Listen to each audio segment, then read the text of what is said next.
Det är för många olika gänggrupperingar, det är för många olika aktörer som vill tjäna grova pengar och som vill vara ensam här på täppan.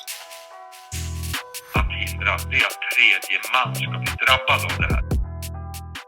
Låg en kula emellan fönstren. Ja, alla som är med dem. Gängskjutningar, vapen och mord. När gängen flyttar norrut.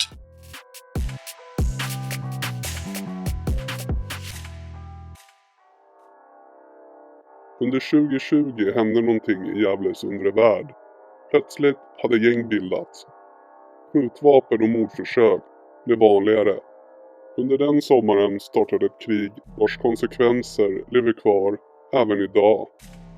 Vad som började som bråk mellan två lokala kriminella grupperingar resulterade i att flera hänsynslösa gäng utifrån kopplades in i konflikten mellan falangerna i Gävle. Bland annat från Stockholm och Uppsala. Längre fram skapas helt nya gäng medan gamla gäng splittras. Enligt polisen som kallade dessa gäng röd och blå gruppering eller röda och blåa sidan så tillhörde dessa då den röda sidan. Kärnan bestod då av Baran, Ahmed, Goran och Allan. Blåa sidan, blå gruppering, där ska Ayman varit ledare och bland annat Osama och Alexander ingått. 29 juni 2020, måndagskvällen vid klockan 21.30 larmades polisen om skottlossning vid Norra Fiskargatan på Öster i Gävle. Polisen hittade tomhylsor på platsen och en person greps misstänkt för grovt vapenbrott i samband med händelsen.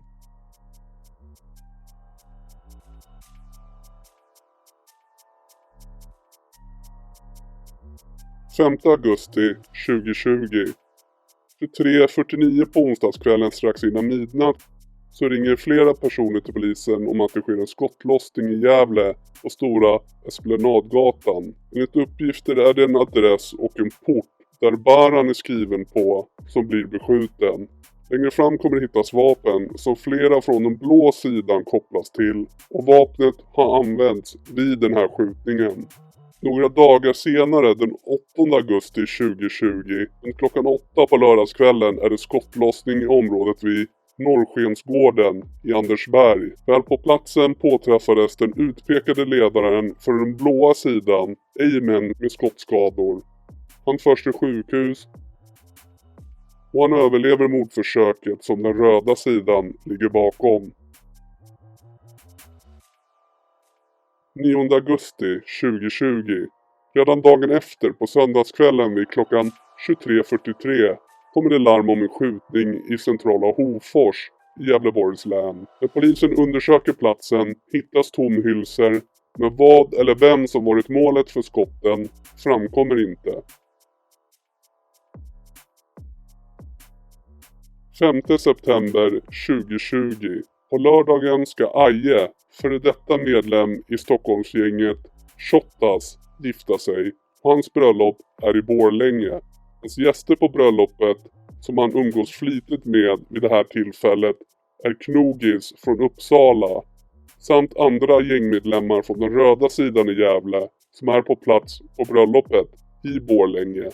Knogis är kriminell från Uppsala och han är kusin till Ahmed som är en av huvudaktörerna från den röda sidan. Bland annat Knogis, Aje och flera andra från den röda sidan befanns utanför en affär som blev beskjuten i början av den här konflikten och kopplas alltså därför till den röda sidan vid det här tillfället. Lördagen utanför Uppsala tog polisen upp en biljakt av en bil med unga män som ska ha agerat som ett misstänkt mordkommando. Under bilfärden kastades bland annat en väska med ett automatvapen ut. 3 unga män, samtliga under 20 år, blev anhållna sedan de stoppats i en stulen bil med ett automatvapen och narkotika. Och samtliga männen i bilen var också skyddsvästar. Enligt åklagare och polis hade rivaliserande grupperingar i Stockholm, Uppsala och Gävle planerat att utföra ett dåd i samband med bröllopsfesten. Krypterade chattar mellan de misstänkta har av åklagare tolkats som att det fanns planer på att mörda 20 personer. Hemma hos en flickvän till en gängmedlem i Husbys hyenor hittades senare under hösten en mobil med appen Sky som gav en detaljerad bild av de misstänkta planerna och bröllopsmassakern och hur fiendesidan i konflikterna har jagats. Husbymannen var så säker på att polisen inte kunde knäcka Sky att han erkände att det var hans mobil och krävde att få tillbaka den. I tingsrätten blev samtliga av de 6 åtalade frikända på åtalspunkter om förberedelse till mord och stämpling till mord. 2 av männen som stoppades efter biljakten där ett automatvapen kastades ut. En man som var 17 år vid tidpunkten dömdes till 10 månaders ungdomsövervakning. Den andra som var 18 år vid gripandet dömdes till 1 år och 3 månaders fängelse. De var båda tätt knutna till Husbys hyener enligt polisen. Gänget Husby hyener var vid det här tillfället aktuella i flera andra uppmärksammade mord, narkotika och rånutredningar. 20 december 2020. På söndagskvällen vid 23:47 så larmades polisen till Andersberg i Gävle efter att ett flertal personer hört minst 4-5 skott avlossats i en snabb följd. Flertal patruller åkte till Andersberg för att kontrollera vad som hänt. Patrullerna kan konstatera att det avlossats skott i området. I samband med insatsen blir en man i 20-årsåldern gripen misstänkt för grovt vapenbrott. Efter en rättegång i slutet av 2020 där flera personer från den blåa sidan frihetsberövades skedde förändringar i de kriminella nätverken i Gävle. Flera från den blåa sidan, bland annat ledaren Eymen, grips, häktas och fälls och de döms till fängelsestraff.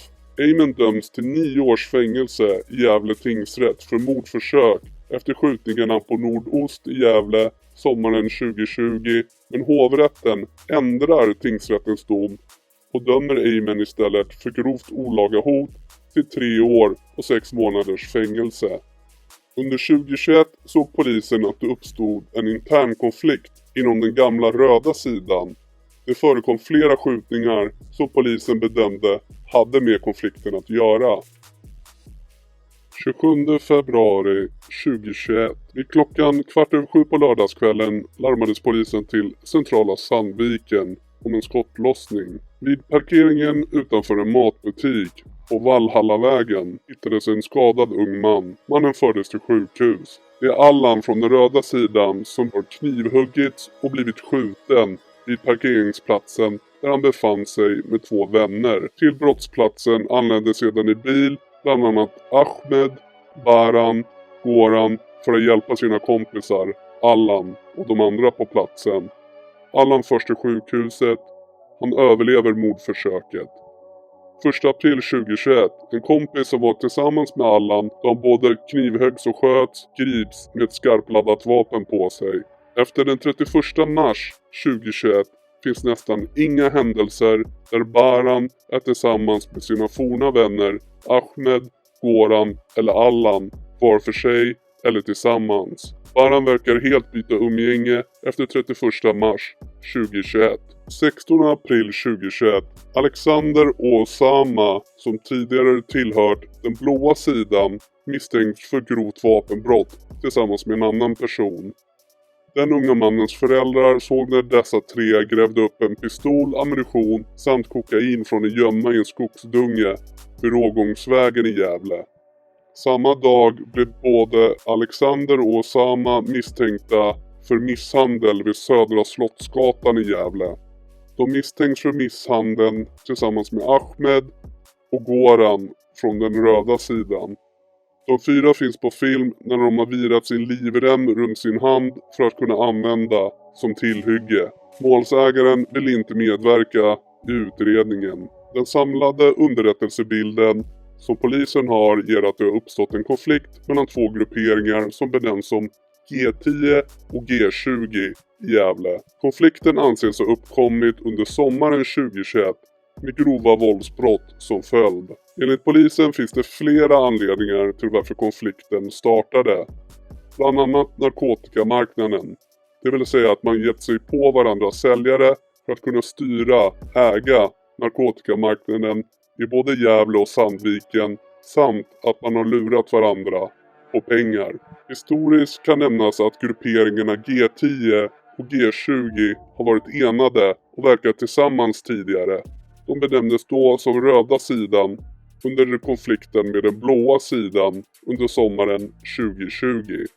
På grund av inre stridigheter splittrades den inre kärnan på den röda sidan under 2021.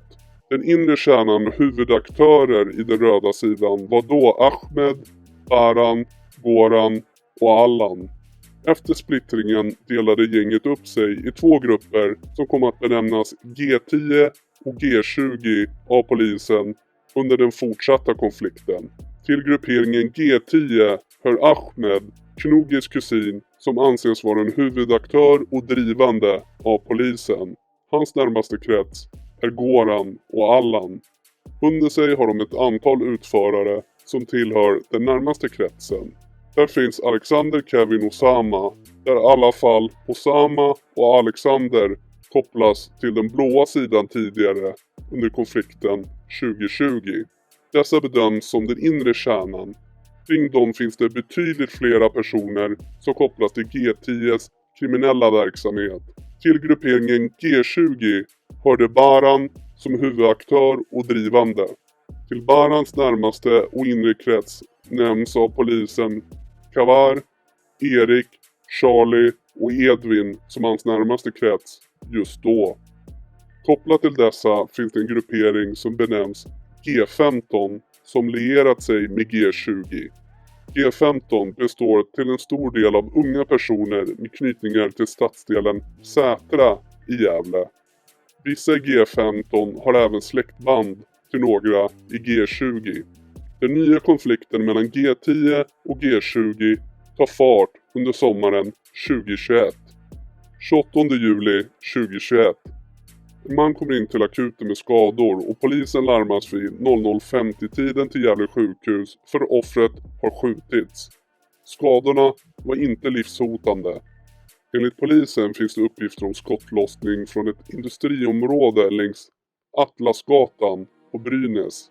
Det är Charlie som är väldigt nära Baran, ledaren för G20, som blir skjuten i ena handen och benet. Detta inträffade på en promenadstig i ett friluftsområde vid reningsverket på Brynäs. Enligt polisens uppgifter fanns det flera personer på platsen, bland andra Ahmed. Ahmed var den som körde Charlie till Gävle sjukhus efter denna blivit skjuten.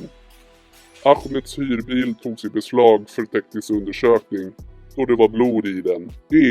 Ebo åkte med Charlie och Ahmed i bilen till sjukhuset. Ebo satt i baksätet med Charlie. Ebo hade hittat Charlie liggandes och skjuten, men minns inte var. Allan kom till sjukhuset för att höra hur Charlie mådde. Han hade varit på stan när han fick veta vad som hänt. Även Erik och Baran kom till sjukhuset efter de hade fått reda på att Charlie var skjuten. Båda grupperingarna G10 och G20 ska ha varit närvarande på platsen. 23 augusti 2021. När Erik stod ensam och tankade sin bil vid GDG-macken på Norra Rådmansgatan i Gävle blev han attackerad av 4 personer. Alexander, Ahmed, Allan och Kevin. De 4 använde sina livremmar, bälten som redskap mot Erik som ändå fick de 4 att gå till reträtt. Det finns övervakningsfilm på delar av händelseförloppet. 11 september 2021. På lördagen befann sig en vän till Baran under natten till den 11 september på sitt arbete, restaurang Södergrillen i Gävle. En okänd gärningsman kom in och sköt offret med flera skott. Strax innan klockan 2 på natten påträffade en polispatrull en man som skottskadats. Offret uppsökte själv polispatrullen och fördes till sjukhus. Offret då, Kavar, 24 år, är känd av polisen sedan tidigare och kopplas till Baran och G20 och sköt inne i snabbmatsrestaurangen på Söder i centrala Gävle. Kavar skadas allvarligt men han överlever mordförsöket. 21 september 2021. På tisdagskvällen vid 22:24 kom larm om skottlossning i centrala Gävle. Ett flertal personer såg springa in på kansligränd från västra vägen i riktning mot Gävle centrum. Okänd gärningsman avlossade skott mot dessa personer från motsatt riktning på kansligränd. Samtliga personer vände om och lämnade platsen.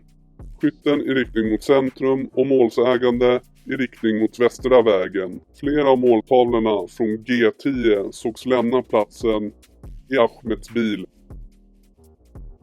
12 oktober 2021. Klockan 12.46 på tisdagen larmades polis och ambulans till Norra Centralgatan i centrala Gävle sedan man fått flera samtal från personer som hört skottlossning. På brottsplatsen vid restaurangen Tennstopet hittades en man som var skottskadad och han fördes till sjukhus. 2 personer hotades och den ena av dem blev skjuten genom båda benen på innergården vid restaurangen mitt på dagen. F och Osama från G10 hade tillsammans åkt ner från Fs lägenhet på adressen för att träffa 2 personer. Något gick fel och offret sköts. Osama pekades ut som skytten. Både Osamas och Felix DNA fanns på tomhylsor från brottsplatsen. Osama blev sedan misstänkt och häktade för dessa brott. Vid tömning av Fs telefon hittades en chattgrupp på Snapchat där bland annat F, Osama, Allan, Goran, Kevin och Alexander var deltagare. 11 november 2021. Vid klockan 11:02 natten till torsdag så larmades polisen om skottlossning vid Brunnsgatan i Gävle. Ett stort antal skott har avlossats på platsen och vittnesiakttagelser säger att man såg en man som sprang längs Luthergatan och 2 män som förföljde och jagade honom. Sedan hördes ett skott som följdes av flera. När polisen kom till platsen hittades en man ihjälskjuten på Brunnsgatan. Man hittade 13 tomhylsor och en skarp patron i närheten. De flesta tomhylsor hittas intill offrets kropp, men vissa hittades på en innergård bakom Brunnsgatan och framför Gustavsgatan. Intill kroppen hittade man 9 tomhylsor. Det är 2 olika sorters ammunition på och vid brottsplatsen. Det fanns flera bilar parkerade vid brottsplatsen och några av bilarna blev skadade med skottskador. Dödsoffret är den utpekade ledaren för G20, 27-åriga Baran, som har skjutits till döds. Och enligt obduktionsprotokollet var dödsorsaken de omfattade hjärnskador som orsakades av skotten mot huvudet. Skotten i bålen har också varit livshotande och har bidragit till dödsfallet. Polisen kunde omgående identifiera Baran då han var välkänd av polisen. Alexander, tidigare från blå grupperings sida, nu kopplat till G10, bodde då med sin mamma vid Södra Centralgatan i närheten av mordplatsen. Detta tillsammans med signalement från vittnen som sett skjutningen ledde till att man gjorde en husrannsakan hemma hos Alexander ungefär en timme efter dödsskjutningen. När polisen skulle göra husrannsakan var Alexander och även Osama där. Polisen gjorde fynd i källaren till fastigheten. Polisen hittade ammunition i en ventil i trapphuset i källargången. Vittnen har sagt att gärningsmännen lämnat brottsplatsen på cykel. Från personer som bor i samma trappuppgång som Alexander framkom ett foto som en granne tagit på 2 cyklar i trapphuset den 5 november 2021. Cyklarna i trapphuset stämde väl överens med cyklarna som vittnen beskrivit. Ett annat vittne hör av sig till polisen att han har hittat 2 cyklar som beskrivs som är de från fotot från Alexanders trapphus. Cyklarna låg slängda på Ängsvägen i Gävle, cirka 300 meter från brottsplatsen. De 2 misstänkta skyttarna, Alexander och Osama, dömdes i tingsrätten för dödsskjutningen av Baran, men de frias senare av hovrätten. Hovrätten menar att det inte går att utesluta andra gärningsmän. 25 december 2021. Runt klockan 18:40 på lördagskvällen fick polisen flera samtal om skottlossning i Forsbacka mellan Gävle och Sandviken. Kort därefter hittades en skadad man på allmän plats i Sandviken. Det är Goran från G10 som blev beskjuten i Forsbacka. Ytterligare en person i en bil blev beskjuten och träffad av skotten. 2 personer greps 17 januari 2022 i nordost i Gävle i samband med ett annat ärende för detta brott. Det visade sig senare att den 25 december 2021 satt trion i en bil och var då sittandes i en grå Citroën. Målet för dem var hämnd, att skjuta en av ledarfigurerna, Goran, från det rivaliserande gänget, som också troddes ligga bakom mordet på ledaren Baran för G20. Under januari 2022, en huvudaktör för G20 blir gripen i januari 2022. Det är Erik, vän till Baran, som blir gripen tillsammans med en aktör från G15 i centrala Gävle för grovt vapenbrott och förberedelse till mord. Deras måltavlor tros vara medlemmar från G10, som är de tilltänkta måltavlorna, och misstankarna angående mordförsöket i Forsbacka uppkom i samband med detta ärende.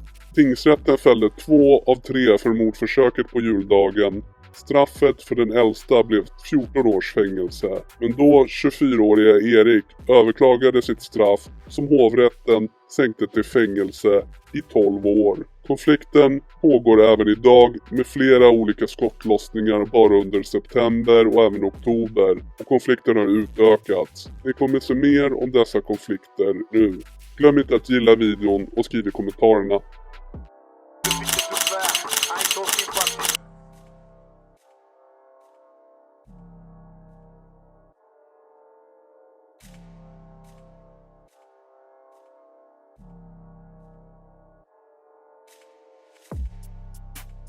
En musikvideo för en rapplåt blir en viktig del av pusslet för att identifiera de unga männen i ett kriminellt nätverk.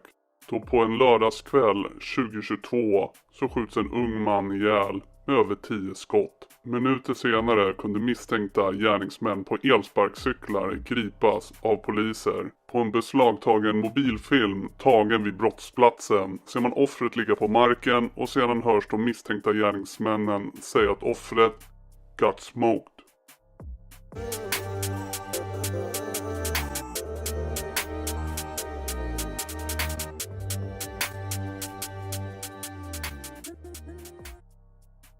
Enligt polisen i Gävle och även för området Sätra så benämnde sig gänget polisen kallar G15 sig själva som Sätra Thugs, ST, vilket de sprayade runt om i Sätra samt la upp denna benämning på sociala medier. Polisen kallar detta en G15 och följde deras utveckling, och de anser då att ledarskiktet av grupperingen består av 3 unga män som kallas MK, AG samt BL.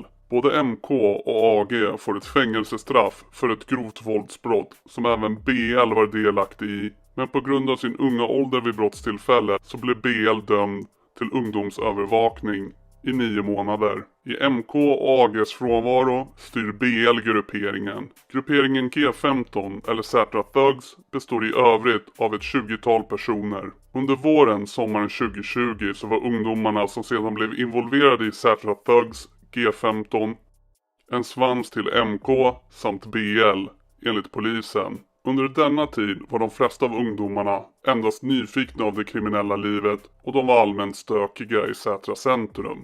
Detta övergick förhållandevis fort till att de började bruka narkotika, utföra personrån i grupp och blev ett led av narkotikahandeln i Sätra. När de började sälja narkotika så tog det inte heller lång tid innan vapen började att komma in i grupperingen. I maj 2021, vid ett ingripande av en person som var med i Sätra Thugs, så omringades polisbilen av ett 20-tal ungdomar som var involverade eller lojala till Sätra Thugs eller G15. Av de som omringade bilen så var det 2 ungdomar som stack ut mest i deras aggressivitet samt i deras ohörsamhet. Dessa var Mexeb och Omran. Från denna händelsen har grupperingens kriminalitet eskalerat lavinartat. Polisen vet garanterat att vapen hanterades i grupperingen sedan hösten 2021 då Lil Abdi blev tagen med portionsförpackad narkotika, och det anträffades en bild i hans telefon där han hade ett skarpt vapen i sin hand. Utöver detta har det hittats flertalet vapen under operation Gävleborg inom G15s territorium samt vid aktörer inom G15s adresser i allmänna utrymmen och förråd. Vidare så har personer inom grupperingen suttit frihetsberövade för grova brott. Gällande de åtalade så har Mexer haft en väldigt betydelsefull roll som våldsaktör inom G15, och han har haft oerhört hög svansföring. Många ungdomar i Gävleområdet har delgett polisen att man räds för Mekseb och vad han är kapabel till under en lång tid. Omran anses ha en lägre status. Gällande den tredje personen, Kali, så har polisen sett honom med män från grupperingens inre krets vid ett flertal tillfällen. Under tiden som G15 svetsade samman så var det enligt polisen G10 och G20 som styrde Gävles narkotikamarknad. G10 och G20 var rivaliserande grupperingar. Efter det att G20s ledare blev mördad allierade sig G20 med G15 och båda tillsammans började kriga mot G10. I och med det stora numerära övertaget samt greppet som G10 haft om narkotikamarknaden i Gävle har andra grupperingar slagit sig samman för att kunna ta över denna marknad.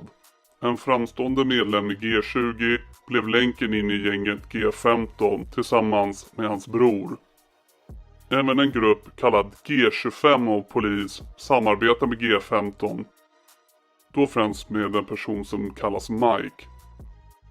Enligt polisens bedömning ingår Mike inte i G15-grupperingen utan är endast en samverkanspartner till G15 vid narkotikaaffärer och grova våldsbrott.